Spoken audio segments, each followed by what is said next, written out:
नमस्कार, स्वागत है आपका हमारे इस यूट्यूब चैनल पर। मैं मुनमुन श्रीवास्तव आपका हार्दिक अभिनंदन करता हूं। और जैसा कि हमने आपको कुछ दिनों पहले इन्फॉर्मेशन दी थी और कल रात को भी आपको एडमिशन कमेटी के senior member doctor Jaswinder Singh ji की वीडियो मिली थी और हमने उनसे सवाल पूछा था कितनी सीटें अलॉट होंगी। हालांकि इसका इशारा हम पहले ही आपको दे चुके थे, लेकिन मेरी बात को तब भी कोचिंग का अड्डा चलाने वाले कुछ चैनल्स जो है वो लगातार काट रहे थे कि नहीं, इतनी सीटें अलॉट नहीं हो सकती हैं फर्स्ट राउंड में, जबकि सारा ड्यू ये मान के चल रहा था कि फर्स्ट राउंड के सीट एलोकेशन में मैक्सिमम सीटें दी जाएंगी।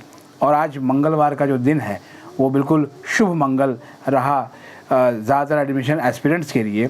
और ख़ास बात इस बार के सीट एलोकेशन की ये रही कि 7,000 से अधिक या 7,042 जो एडमिशन एस्पिरेंट्स थे उनको उनकी फ़र्स्ट चॉइस मिल गई और 22,000 उम्मीदवार ऐसे थे जिनको कि उनकी पहली 5 प्रेफरेंसेस में से जो है वो एक प्रेफरेंस मिल गई और उनको अपनी पसंद का कॉलेज, अगर आपको पहली 5 प्रेफरेंसेस में से एक मिल जाए तो उसे पसंद की ही प्रेफरेंसेस कहेंगे, तो वो प्रेफरेंस उनको मिल गई।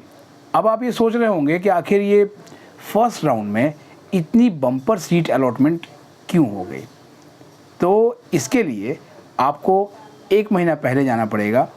जी हाँ, 14 जून को आप पहुंचना होगा। आप सुने उस वीडियो को जाकर जिसमें डीयू के vice chancellor professor Yogesh Singh ने कहा था कि इस बार हम पहले राउंड में ही जो है वो इतने एडमिशन कर लेंगे कि बाद में दिक्कतें नहीं होंगी। उन्होंने साफ साफ कहा था कि 20% सीटें जो हैं वो जनरल के लिए और 30% सीटें जो है वो रिज़र्व कैटेगरी के स्टूडेंट्स के लिए पहले ही राउंड में एक्स्ट्रा एलोकेट हो जाएंगी। इसका मतलब ये बिल्कुल नहीं था कि वो एक्स्ट्रा सीट्स होंगी, एक्स्ट्रा एलोकेशन होगी। और शायद यही वजह रही है कि इस बार जो अलॉटमेंट है वो एक इतना बड़ा नंबर है उस अलॉटमेंट का कि बहुत सारे जो कोचिंग सेंटर्स हैं वो इन दिनों हैरान हैं।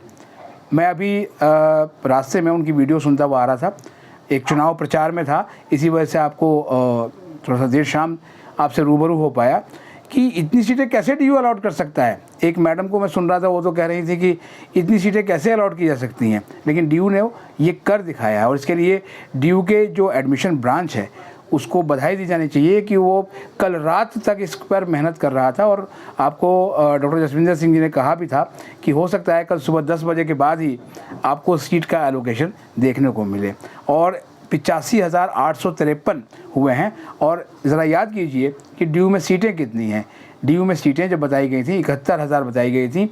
और अभी तो जो सुपर न्यूमररी कोटास हैं, चूँकि ईसीए के ट्रायल्स लगभग शुरू हैं, स्पोर्ट्स के होने वाले हैं, तो उनकी सीटों को अभी अलग रखा गया है। तो वो सीटें जो है वो बाद में भरी जाएंगी। अब एक सवाल ये है कि क्या जो ये प्रेफरेंस मिली है वो स्टूडेंट्स को एक्सेप्ट होगी। मैं अपने मोबाइल पे बहुत सारे जो है वो कमेंट्स देख रहा हूँ स्टूडेंट्स के कि सर मुझे रामजस मिल गया, सर मुझे हंसराज कॉलेज मिल गया, सर मुझे भास्कराचार्य मिल गया है, मैं क्या करूँ, क्या मुझे अपग्रेड के लिए जाना चाहिए या नहीं जाना चाहिए। एक स्टूडेंट हैं वो लिख रहे हैं कि सर मेरी चॉइस थी केमिस्ट्री ऑनर्स, ठीक है, लेकिन अभी मुझे जो है वो फिज़िक्स मिला है, तो क्या मुझे अपने ऊपर के प्रेफरेंसेस में अपग्रेड के लिए जाना चाहिए। ऐसे बहुत से सवाल हैं। अभी अगले आने वाले 2-3 दिनों में बहुत से सवाल आएंगे और कोई जल्दबाजी करने की ज़रूरत नहीं है। अभी सीट को एक्सेप्ट करने के लिए आपके पास समय है, आराम से सोच विचार कर लीजिए। एक कहावत है ना, सोचो समझो करें ट्राई और समझ में आए तो लेना भाई। लेकिन यह है कि दिल्ली विश्वविद्यालय ने इस बार आपके लिए बड़ी खुशखबरी दे दी है। इसका इशारा हम पहले ही कर चुके थे। अगर इस चैनल पर आप नए हैं, चैनल को सब्सक्राइब कर लें, क्योंकि ऑथेंटिक सूचनाओं के लिए आप यहाँ जुड़ सकते हैं, क्योंकि यहाँ पर बिल्कुल सीधी बात होती है। सीधा एक्सपर्ट आके बताता है या फिर जानकारी लेकर हम आपको बताते हैं अपने अनुभव के हिसाब से। पहली चीज़ ये है कि अपग्रेडेशन का एक ही नियम है कि आप ऊपर की तरह अपग्रेड कर सकते हैं। जैसे आपको मान लिया कि ज़ाकिर हुसैन दिल्ली कॉलेज मान लीजिए आपको अपनी 5वीं प्रेफरेंसेस के रूप में मिल गया, तो जाहिर बात है इससे ऊपर भी आपका कोई कॉलेज आपने 4 रखे होंगे जो प्रेफरेंस ऑर्डर में होंगे, तो अब आप अपग्रेड जो है इससे ऊपर ही कर सकते हैं। यानी कि लोअर जो है वो अपग्रेडेशन के लिए आप नहीं जा सकते। इन सब के बारे में डीयू की एडमिशन कमेटी के लोग, डीयू एडमिशन ब्रांच के लोग, इनको हम लोग लगातार लेकर आएंगे। जो आपको बताएंगे। डीन प्रोफेसर घानीत गांधी को भी हम चैनल पर लाने का प्रयास करेंगे, क्योंकि वो बड़ी व्यस्तता रही उनकी पिछले लगभग 10-12 दिन में, और उन्होंने लगातार जो है वो कोशिश की कि पहले राउंड के सीट एलोकेशन में ही इतनी सीटें अलॉट कर दी जाएं कि आराम से दिल्ली विश्वविद्यालय में बच्चों को एडमिशन मिले।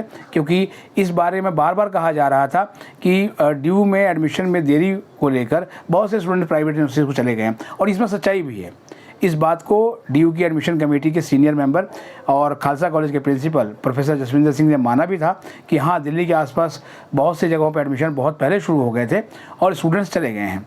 हालांकि इस बार जो सीयूटी की छतरी के नीचे कई प्राइवेट कॉलेजेस भी आए, जो प्राइवेट यूनिवर्सिटीज़ भी, वो भी सीयूटी के स्कोर से ले रहे हैं, लेकिन उन्होंने भी अपनी जो काउंसलिंग है वो काफ़ी पहले शुरू कर दी। तो दिल्ली विश्वविद्यालय के पास ये कोई चारा नहीं था कि वो बहुत ज़्यादा वेट करते, और इसीलिए उन्होंने सीट एलोकेट कर दी, और इसका फ़ायदा सारे एडमिशन एस्पिरेंट्स को दिख रहा है। मुझे अभी तक जितने भी कमेंट्स आए हैं उसमें मैक्सिमम जो है कमेंट्स पॉजिटिव हैं कि मुझे सीट मिल गई है। अब वो सीट आपको लेनी है या नहीं लेनी है, या आपको चूज़ करना है, क्योंकि वो आपकी प्रेफरेंस के हिसाब से मिली है। अपग्रेडेशन का मौका आपके पास निश्चित रूप से नेक्स्ट राउंड में होगा लेकिन आपको पहले यहाँ सीट एक्सेप्ट करके अपनी डॉक्यूमेंट्स वेरिफिकेशन और फ़ी पेमेंट की फॉर्मेलिटीज़ पूरी करनी पड़ेगी। तो इसमें आप बिल्कुल भी हीला हवाली ना करें। आपके जो भी सवाल हों वो अपने कमेंट में लिखें। और हाँ, एक बात और है कि आप ज़रूर बताइएगा कि आपको कौन सा कॉलेज और कौन सा कोर्स मिला। मुझे भी अच्छा लगेगा ये सुनकर कि इस चैनल से बहुत से स्टूडेंट्स लाभान्वित हो रहे हैं और उनको सही गाइडेंस मिल रही है। ये आपके कमेंट से पता लगता है, आपके फ़ोन कॉल्स और मैसेजेस से पता लगता है।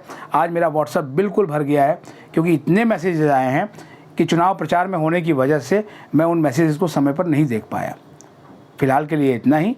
आपको फिर से एक बार बधाई कि आपको सीट मिली है, और आप उस सीट को एक्सेप्ट करें, क्योंकि सीट को आपको किसी भी हाल में एक्सेप्ट करना ही पड़ेगा, नहीं तो आप जो है इससे आप एलोकेशन राउंड से बाहर हो जाएंगे। तो सीट को एक्सेप्ट करने के लिए आपके पास 4 तारीख तक का समय है, और 4 तारीख तक आप इसे ज़रूर एक्सेप्ट कर लें, और चाहें इस बीच में अपने दोस्तों से सलाह भी ले लें कि आगे और क्या करना चाहिए, क्योंकि आपके अपने जो ऊपर के प्रेफरेंसेस हैं, जाहिर बात है कि उनको रीऑर्डर करने का मौका मिलेगा या नहीं मिलेगा। इसके बारे में हम जो ऑथेंटिक सोर्सेज हैं, जो इसके पूरे इंचार्ज हैं, वो लोग आपको बताएंगे। तो आपके जो भी सवाल हों कमेंट में लिखिएगा।